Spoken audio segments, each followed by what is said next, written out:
में आज प्रिय सिस्टर्स एवं बच्चों, आज हमारे माँ कलीसिया अंत्योक्या की संत इग्नेशियस का त्यौहार मना रही है, जिनका जन्म सीरिया देश में हुआ था।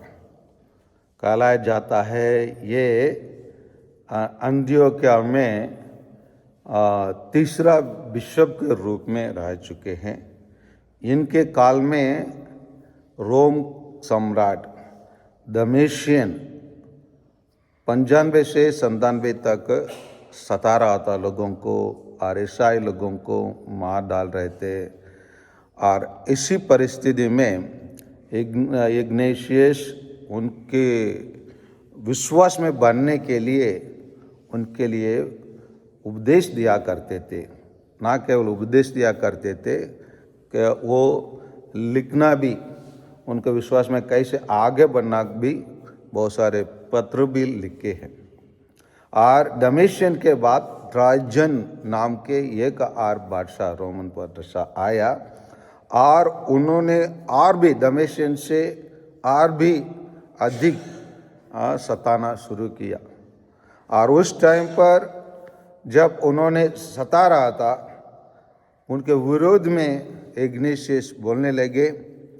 उन्होंने बताया, एक ऐसे गाली दिया, इसीलिए उसको रोम लेकर जाकर वहाँ क्लोसियम नाम की एक जगह है जहाँ जंगली जानवरों को हमारे ईसाई लोगों को खाने के रूप में उन दिनों में दिया जाता था।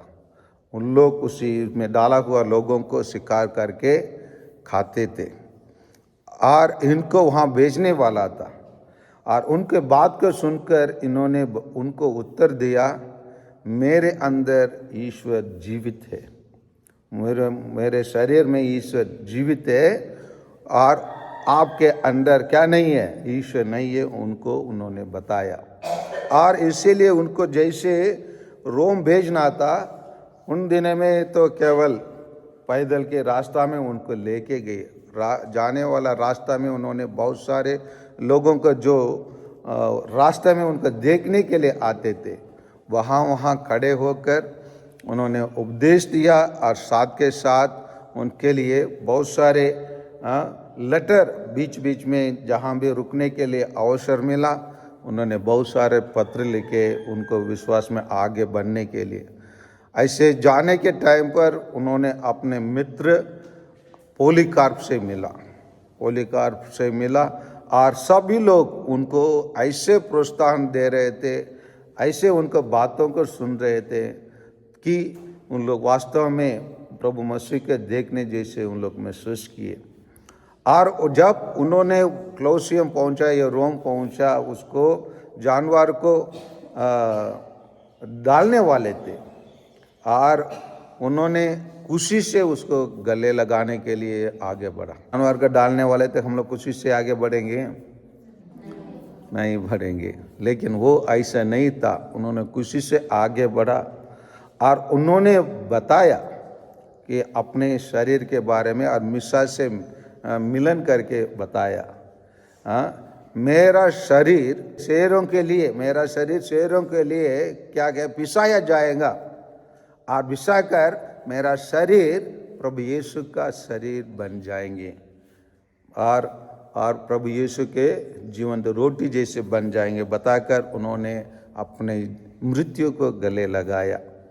इसी प्रकार हमारे कलीसिया जन्म हुआ है और इसी प्रकार के लोग के द्वारा हमारा कलीसिया आज भी 2025 वर्ष के बाद भी अगर जीवित है, खड़ा है, तो इनके नींव पर जो लोग हमारे कलीसिया के लिए शहीद बने और दुख संकट को सामना किए और उन लोग कभी पीछे नहीं हटे।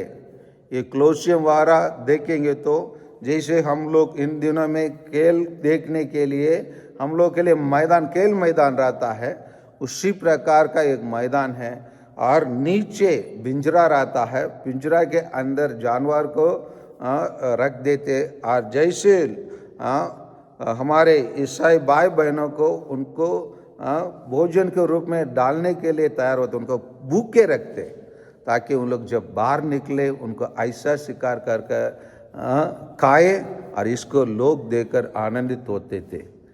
इसी प्रकार हमारे धर्म जन्म लिया है। बहुत सारे लोग रक्त बहाए और हमारे कलीसिया का निर्माण किए और प्रभु यीशु के लिए साक्षी बने। ये रक्त साक्ष्यों के द्वारा आज भी हमारा कलीसिया जीवित है और ऐसे जीवित रहने के एक मुख्य व्यक्ति है अंतियोकिया के सेंट इग्नाटियस।